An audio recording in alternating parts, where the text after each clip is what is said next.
Assalamualaikum warahmatullahi wabarakatuh. Back again dengan saya Wulan di Prodi Bisnis Digital Universitas Al Irsyad Cilacap. Kita masih ada di Technopreneur 4 di sesi ke-6 tentang model bisnis berdasarkan strategi harga. Kita masuk ke part yang keempat. Oke, kita masih membahas mengenai nickel and dime ya. Kita masih juga fokus tentang perusahaan penerbangan atau maskapai penerbangan yang mengambil strategi low cost. Nah, tadi kita sudah menjelaskan apa aja sih strateginya mereka, bagaimana caranya mereka bisa mengefisiensikan biaya-biaya agar tiketnya bisa murah, tetapi mereka masih tetap bisa dapat untung. Nah, kalau tadi saya sudah membahas mengenai tentang kursi yang nyaman bisa dijual. Ternyata kursi yang nyaman itu areanya teman-teman bisa nanya ke mbaknya ke mbaknya, ke petugas yang tiketing gitu atau pada saat pesan tempat gitu. Nah, teman-teman bisa bilang green zone atau regular zone gitu ya. Itu biasanya tempatnya itu bisa dicarikan yang nyaman. Tadi ya ada beberapa opsi. Nah, kalau tadi saya bilang harganya mungkin bisa nambah 20 atau 50 dari tiket yang aslinya, itu kalau nggak pakai makanan atau minuman sebagai komplimen atau kompensasi gitu. Tetapi kalau pakai ada tambahan komplimen eh, kompensasi makanan atau minuman yang ditambahkan oleh mereka, itu kita bisa nambahnya sekitar 60 sampai 135.000 per tiket. Jadi kalau tiketnya contoh 450, berarti ya tergantung kita pilihnya tempatnya di mana sama dapatnya makanan apa. Bisa saja dari 450 kita nambah sekitar 135 lagi. Gitu. Tergantung program pilih kursi yang mana yang kita pilih, kemudian tempat makanannya apa.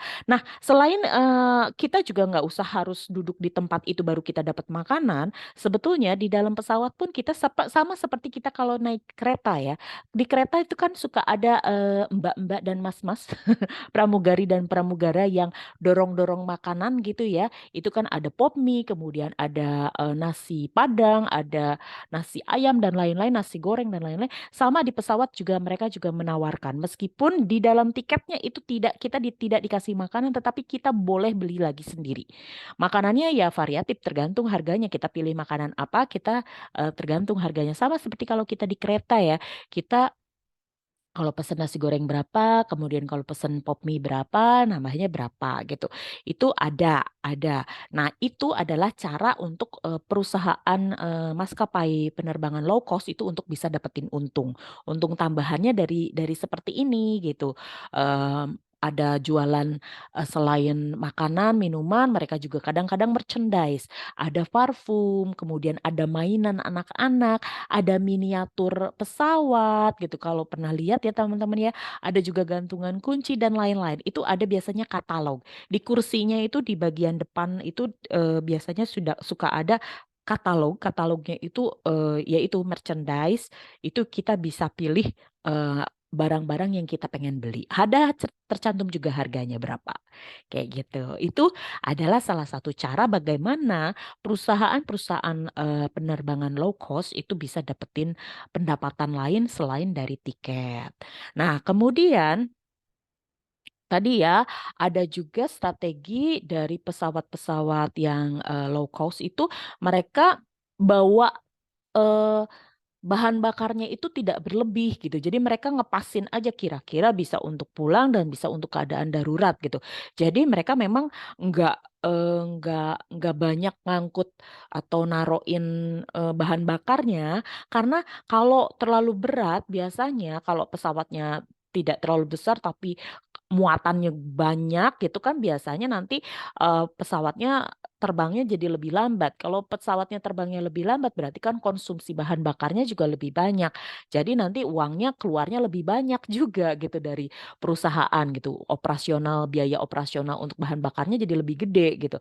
Makanya mereka memang mengakalinnya itu bahwa bahan bakarnya itu juga secukupnya nggak berlebihan.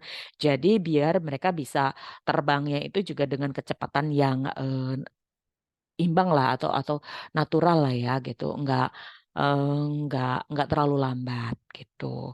Oh ya, tadi saya bilang tentang dispensasi ya. Sorry ya teman-teman ya. Itu bukan dispensasi, saya tiba-tiba keingetan itu. Bukan dispensasi kalau kita dapat sesuatu, tetapi kita dapat kompensasi atau penggantian gitu loh ya, sebagai ganti rugi lah ya istilahnya. Kalau dispensasi sih kalau kalau mungkin ada yang suka pada rapat-rapat nih, nggak pada masuk atau pada izin-izin mulu nih, gitu kayak siapa ya, ibu nggak mau nyebutin nama, itu biasanya dapat dispensasi kalau ada surat gitu ya. Kalau ada surat keterangan, ada informasi sebelumnya, itu biasanya dapat dispensasi. Nah, kalau maskapai penerbangan ini ngasihnya bukan dispensasi, tapi kompensasi alias ganti rugi kalau mereka delaynya udah sampai berjam-jam gitu. Tapi biasanya ada juga yang cuek-cuek aja gitu. Itu sampai harus didemo, diteriak-teriakin dan dimasukin ke TV, masukin ke medsos, masukin ke media sosial ataupun ke media cetak ya.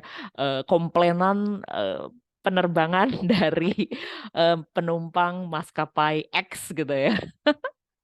Ini ini udah langganan telat. Jadi hampir semua orang tahu kalau memang hobinya telat ini pesawat karena memang low cost gitu. Oke, itu tapi nanti bisa saja dapat kompensasi ya, bukan dispensasi tapi kompensasi alias ganti rugi. Oke, next. Nah, kita sini akan juga membahas mengenai red flight atau red eye flight. Itu artinya jam yang sangat pagi. Red eye itu apa sih? Mata merah. Penerbangan mata merah.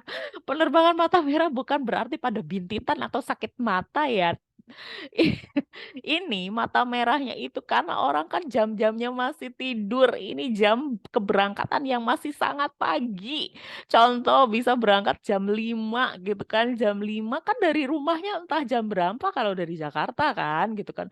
Dari Jakarta itu 1 jam sebelumnya. Kemudian harus dari jam 5 dikurangin 1 jam sebelumnya jam 4. Mereka udah berangkat dari rumahnya kadang-kadang jam 3 atau setengah setengah 4 gitu mereka harus sudah jauh gitu karena biar nggak memastikan nggak telat dan lain-lain.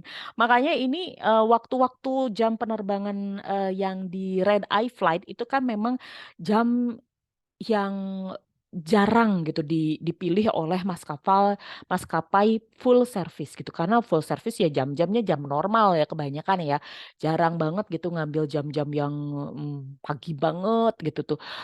Mereka biasanya ya sekitaran jam 7 jam 8 gitu atau mungkin ngejar jam 7 jam 8 mereka berangkatnya jam 6 gitu nggak yang jam 4 jam 3 atau jam 5 atau bahkan mungkin yang malam banget sampai jam 11 malam, jam 12 malam gitu.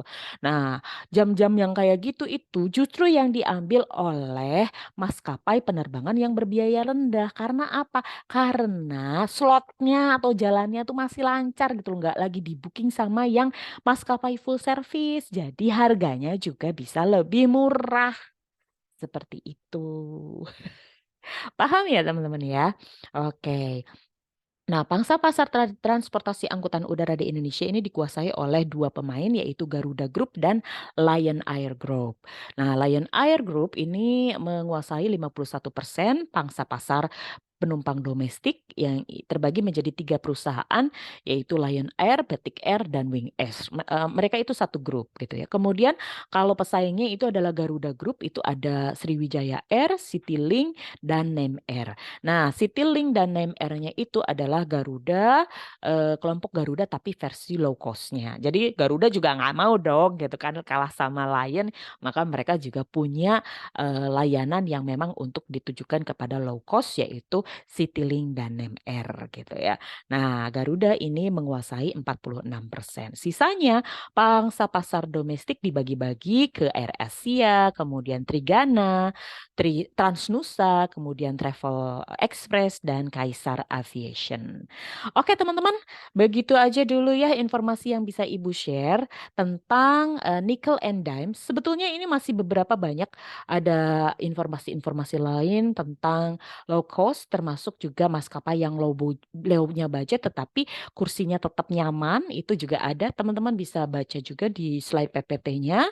Kemudian juga teman-teman juga bisa dapat informasi tentang pesawat maskapai yang low cost terbaik di dunia. Meskipun low cost tetapi ini kualitasnya kualitas low cost-nya yang terbaik di dunia. Salah satunya adalah AirAsia nih yang pertama, kemudian juga ada Ryanair dan Indigo dan juga yang lain-lain. Teman-teman bisa baca langsung di PPT-nya. Kalau nanti ada pertanyaan bisa drop saya WA atau nanti kita bisa akan diskusikan di kelas offline kita. Oke, saya tutup dulu pertemuan kita kali ini. Semoga teman-teman paham. Terima kasih atas perhatiannya. Assalamualaikum warahmatullahi wabarakatuh.